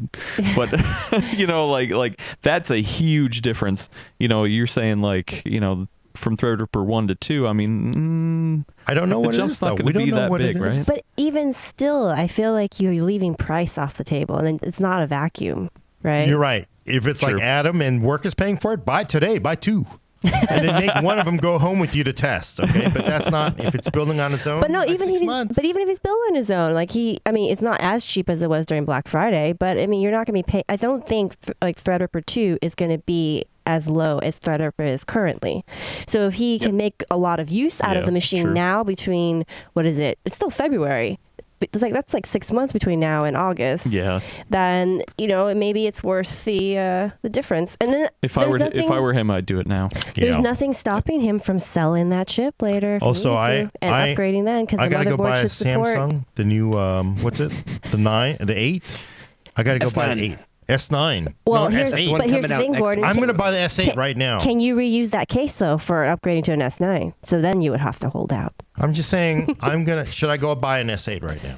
No. Well, there's a big difference between something coming out in 2 weeks and something coming out in 6 months. We don't know when Depends. S9 is coming out. Just say it's a long time, Gordon. It's only February, and they said second half. I understand that, but this is not a phone that you will throw away in 6 months, which is how it works with phones. This is a CPU this person may use for the next 3 years, which he could still replace. More if he than 5 years, probably, upgrade, because that motherboard will still be good. Yeah, but what's he gonna do with his $900 Threadripper 1, right? If it's we don't even know if it's called Threadripper 2. It could be Threadripper Plus, Threadripper, Part 2. We don't know, but If Part 2. it depends on what he's using it for, but if he's doing something that could make actual use of Threadripper kind of CPU, I think it's worthwhile productivity-wise to not wait 6-ish months. Okay, all right, yes. Brad, you got me there. You got me there. If this is for work and it is productive, well, not for work, but you're a This is what we've been saying freelancer. this whole time. That's not what you've been saying. Yes, it I mean, it's not is. like he's getting it for gaming, We don't know that. If you're doing, all right. I mean, if you're doing it just for kicks, then you can wait as long as you like. All right, yeah. I mean, yeah, if you're stuck right now with some, Sandy Bridge Core i7, yeah, definitely. It's hard. All right. Forget what I said. All right. Last random question from Jacob Flores on YouTube. He says, what are our preferences, each one of us? Siri, Cortana, Alexa, or Google Assistant? Ooh, that's like, ooh. Well, I don't have home speakers in my home, and I only use my phone for Outlook and Twitter. Basically, I don't care about any of them. Gordon says none of the he's above. from the Granite State, so they, we don't trust in that stuff up here. My preference is Google Assistant. I second that. Yeah. I've tried all of them, and I pretty much hate I haven't really used all of Cortana them. that much. Well, no, I don't even hate all of them. I don't hate. I guess the distinguishing factor for me is that I don't hate the Google Assistant, but I hate everything else. Mm-hmm. So. I referenced earlier switching to iPhone. My phone before this was the Moto X, and Google Assistant, or Google Now, I think it was called at the time, is the one thing that I really miss from Android, because it was cool having that personalized homepage. Hey, this was the weather today. Here are 6 stories that we think you specifically will like. so on and so forth. And there's nothing like that on iPhone. So And it just responds better to natural language queries too. Every time, so I carry both an iPhone and an Android phone because I'm just trying to keep up with both ecosystems. And every single time I ask Siri something, I just really don't get a good response out of it. And then if I ask Google Assistant, it'll at least bring up a Google search page or something that will at least be more related to what I asked. I'm going to surprise you here. You gonna pick Cortana? Oh, hell no. No, that's crazy talk. That's an insult. Come on. Cortana's just like, look, I'm going to surprise everyone and say if I had to, look, I'm on my spaceship. Everybody else is asleep. This is the entire movie. It's passenger. I was going to say, are you talking about I wake up passengers? and I'm not going to do that kind of like real not nice move. There's another D word for what he did. And I'm going to I got to like talk to somebody. If I'm going to have somebody to have like with me that whole time, it's going to have to be Siri. I'm sorry, but Why? I have a Pixel 2 XL, right? State of the art Google phone. And man, that thing is just like the searches are like, because you will take like my son has an iPhone 5S and he'll have conversations with Siri. Yeah. Siri is as dumb as a brick. It is as dumb as a brick, but it feels like you're having a conversation with someone. With Google Assistant, it's like, oh, Google, what's happening tomorrow on this thing? Or look up this so-and-so, or tell me about this, like webpage. I'm driving my car. Can you tell me what it is? No, It's they just actually reads it out loud. Sometimes, and sometimes it just dumps you on a search page. I could have done the search myself. Siri actually feels like what we're approaching. Well, no, because Siri, you haven't used Siri's common answer to everything that I ask is, Let me I'm Google it sorry, for you. I don't know the answer to that. But I'm sorry, I don't know the answer I'm to sorry, that. but you know what? well, he said it's like talking to an actual dumb person. Yeah, I mean, it's like talking to a dumb person, but at least you're having a conversation with a dumb person. Yeah, can you really last a whole year doing that? I Well, wouldn't. it's better than like, can you tell me about so-and-so, Google Assistant, whatever. You don't even have a name. You're not even so worthy. I just And call then it Google bloop, Siri. bloop. Oh, great. You looked up a Wikipedia page. Thanks. Yeah, I could have done that myself. Still more interesting than having someone I've had constantly better say, conversations I don't with our know hamster. the answer to that. Like, Yeah. Yeah. I think Google really messed up not giving it a name, unlike everybody else. Agreed. Just called Yes. it Google Assistant. It's just like, it makes me feel like acknowledging clinical. that this massive privacy invading company is listening to whatever I say in the nearby vicinity, as opposed to Siri, my dumb friend. Yes. Gordon, I don't care, but at least my dumb friend is talking back. They're acknowledging. They're not going to be on and going to But tell it's going to you, be that "Here's the annoying information." friend Just that look just at my phone. repeats the same jokes over and over and over. Oh my God, and over again. Gordon, would you rather have HAL 9000 or Skynet as your personal assistant? Skynet doesn't talk. Skynet doesn't talk. So he's voting for Hal. So yeah, you'd I'd rather, rather have Hal. At least like, well, look, we're going to Jupiter, pal. At least we can talk. Skynet doesn't talk. Well, it just decides it in like, talks through its Terminators, no, it does. It decides instantly like, oh my God, you're not worth, you're messing the planet up. We're going to wipe you out. And it took like a millisecond to figure that out. So then it's and then it's, it didn't it's even gonna, tell you that. That's what's wrong with Skynet. That's what's so bad about Skynet. No, Skynet is going to figure out the best possible solution before you even think it, so that they're going to serve it up to you. No, here's how it Perfect. works, Adam. Look, Skynet is like, Skynet, what's the weather going to be like tomorrow? We will terminate all of you tomorrow. Like Siri would like tell you, oh, we've decided to terminate you, all of you. Skynet wouldn't even say anything. It would just like launch nukes and that'd be it. Yeah, It doesn't talk to you. So we're learning that Gordon just really needs- values communication. Yeah, he just Humans needs like- somebody to have like a chat with him. I want you to ask me a question. Why is your shirt red? That's not the Google Assistant. That's Bing. You can. Oh my God! Why would you even bring up Bing? Like that's like the worst of Cortana right there. Oh God. That's the worst feature in Windows 10 and on Xbox. Yeah. The worst. That's all you get is red. Like I did a search for red.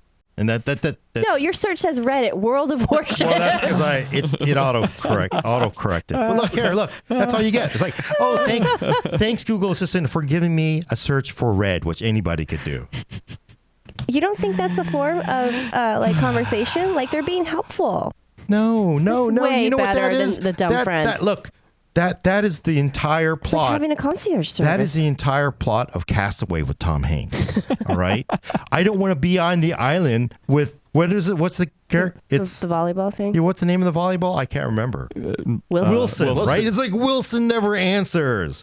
My God, do you know what Tom Hanks would have done to get Wilson to say like, I don't know. I don't know. Like that's enough to. But sometimes the Google Assistant does actually give you a really nice full answer. I'm on a desert island. I don't actually know. I don't need to know what red is. I just need to have a conversation about red. I prefer my dumb friend Siri. That's why I'd bring her. And I don't even have an iPhone. I have a Pixel. Brad is like, just let me go. Just let me go.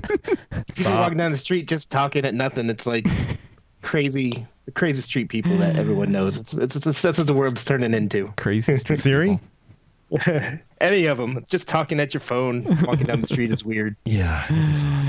But at least you can talk to your phone and get a response. Dark Sith AZ on Twitch says Bixby. There you go. Oh my God. No. I would take Cortana over Bixby, I gotta say. Like that is like Cortana, me I too. think, is the most personable out of all of them, but it's the most useless because I'm never going to talk to my PC to find an answer. I'm just going to open Google. yeah, that's the problem with Cortana. It's just like it's not I have my mouse and keyboard here. I would not use inefficient speech to ask my and that's kind of the problem with Cortana, you know. Yeah, 100%. So All right, Jacob Flores got us off of PC Talk. yeah, he did. Anyway. Person after your own heart.